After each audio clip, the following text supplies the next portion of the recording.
All right, my babies, how are we? Welcome to video number 600. Fuck yeah, bro. Fuck yeah. All right, video number 600. Should we do it as an off-script adventure? I don't know. Nothing's kind of coming about, so I'm just going to read today's script. And today is emptying your mind is like drinking soup with a fork. Okay, let me continue first. Each thought will have a different source, a different texture and structure. Emptying the mind is understanding and construction of available and new tool sets for extraction. Wow, I have no idea what I'm talking about. I genuinely don't. But it seems like there's I'm pointing at there's not one way to empty your mind. Because after every part of your mind comes from a different place, I guess. Okay, so emptying your mind is like drinking soup with a fork. Each thought will have a different source, a different texture, and a different structure. Emptying the mind is an understanding and construction of available and new sets or new tool sets for extractions. Funny, I've read this 3 times already with you guys, right? Or two, and like the third while I'm actually processing it, maybe. I don't necessarily believe that's the case. It's I don't know if that's what I believed then or I'm misunderstanding it right now. Or maybe I got to where I am right now because I thought about such a process.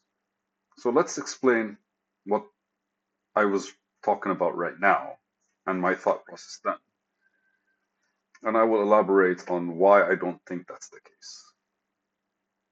In all fairness, though, I think this was a beautiful transition from how I used to kind of try to like calm down and just understand myself differently and have basically a clearer mind and how I do it now.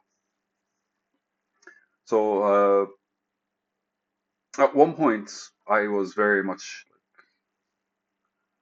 specific and like frustrating thoughts, whether it's you're a horrible person, or whether it is you don't won't amount to anything, or whether it is you should punch them in the face. All these kinds of like sort of thoughts. Not, remember, the thoughts that we reject are not ours.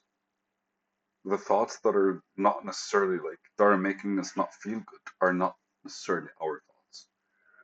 They found a way into our mind, and what happens is we noticed them there and we gave them attention. The minute you do that, they kind of like creates a bit more momentum, and eventually they kind of like spiral out of shit. It helps to remind yourself of who you are, but the problem is in the midst of all these kind of like randomized energies, and because they say randomized, because if something's coming from you, it's harmonized with you. It's actually more straightforward energy that kind of like, that feels in a proper set.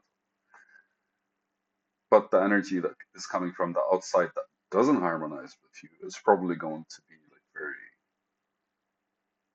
that doesn't harmonize with you. It's probably going to be very random and jumping everywhere and trying to find a place to latch or just trying to find a place to go. It's like literally like when you grab a fly, it's like a fly on a wall. Like it's literally going to be beating and beating and beating on the wall until it finds a way out, right? So it's either going to find a place to stick and it can't, not the wall, sorry, the glass. The fly would not be able to stick on the glass. It can't, like, it's because it's slippery. So it's trying to find either a place to stick or a place to fuck off. And so, like, this note probably was like this script, this video kind of note was probably at a time where I was thinking, hey man, you're approaching the whole mind would in one approach. Because I was literally like, I have to meditate, or I have to like fucking train and work out, or I have to work like fucking crazy, or I have to handle this way, right? And there was a certain like opinionated slash uh, fixing the issue with whatever caused it approach. And at one point, I realized that there's a certain kind of like there is a uniqueness to to this chaos. And when I say uniqueness, it's because it's not one thing that's causing this chaos. It's many things kind of like bombarding each other or bumping into each other or just kind of like not harmonizing properly with each other. So effectively, like emptying your mind is like drinking soup with a fork. It's not the right tool to drink soup. That's one. Each thought will have a different source, a different texture, and a different structure, which means at times you probably need to be using a spoon. Other times you need to take the fork and like, use a knife in order to chop whatever meat is there or whatever like protein is there or whatever starch is there. I have no fucking idea. But it's more than one component. It's more than one thing. It's many things. And ultimately, like if you want to finish with to make the soup, it was a fuck ton of ingredients. And while eating the soup, it's not just liquid. You kind of have to finish with the big parts until like everything simmers down and whatever's left you kind of gulp it out and that's it. The bowl is empty. Not bad, yeah.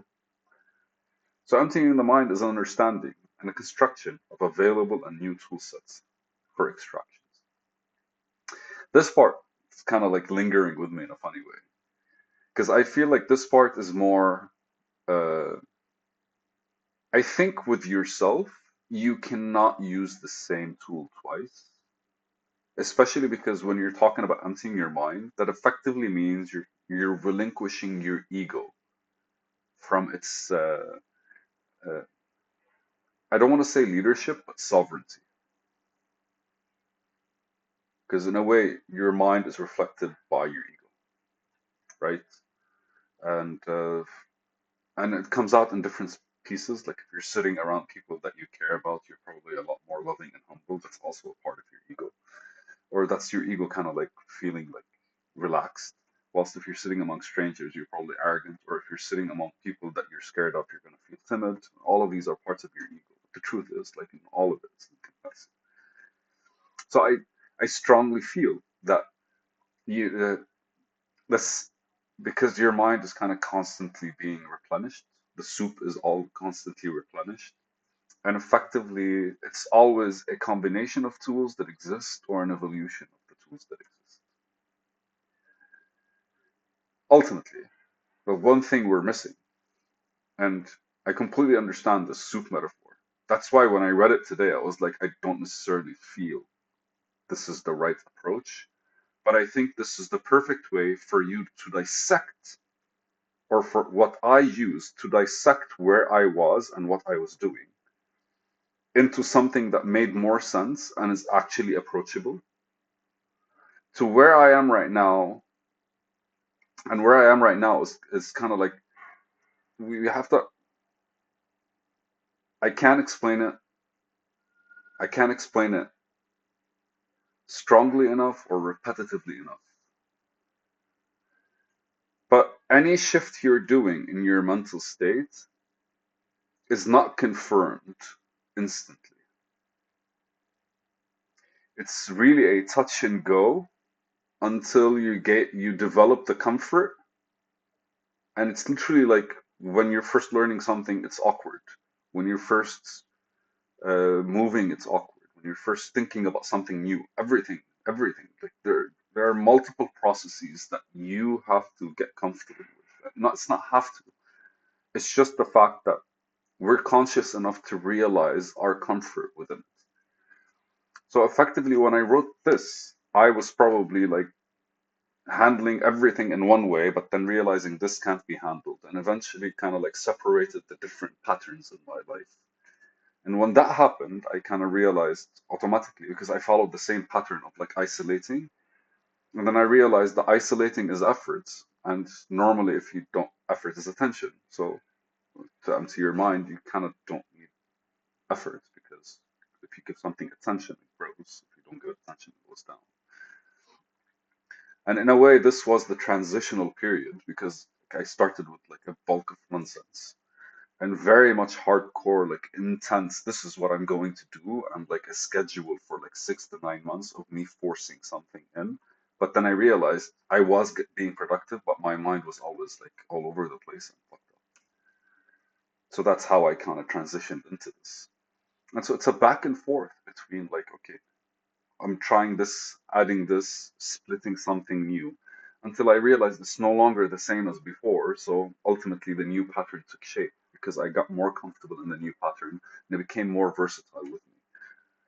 Right now, the patterns seem to be much easier because ultimately, anytime my mind is kind of all over the place, it's easier for me to ask the question, what brought these out? And it's, it's not really a Well, it's not really an approach. It really has becomes like, huh, this is what's bothering me.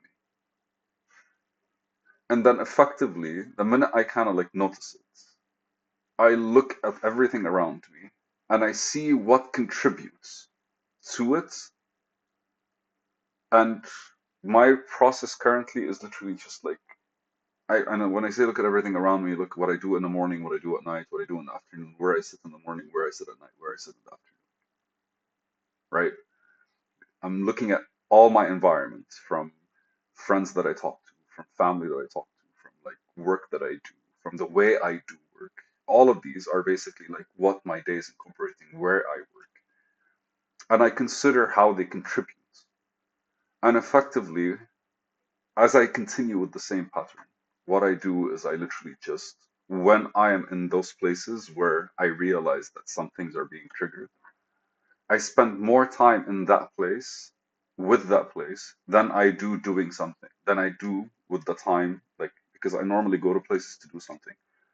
We we neglect that our environment contributes a lot, and we're either creating the environment on our own or passively absorbing one. And so I kind of notice, and when I notice that I'm being triggered in these places or in these environments, could be working somewhere that's an environment, but going to the same place and not working, it's a completely different environment.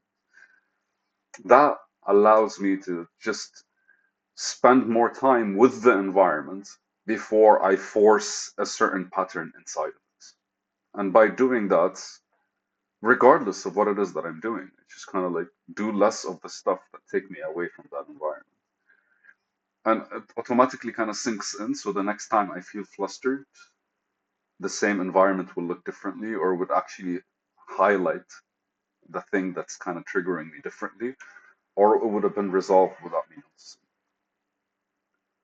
I feel that actually is the stronger way or the more sustainable way from an approach's perspective, which I think I'm very proud of. But this is video 600,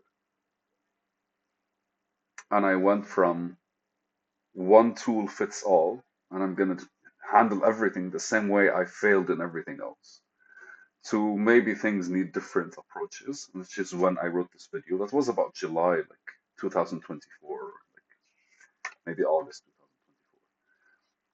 2024. To now, it's not about the things in the soup, it's how the soup was made or where you're eating the soup and all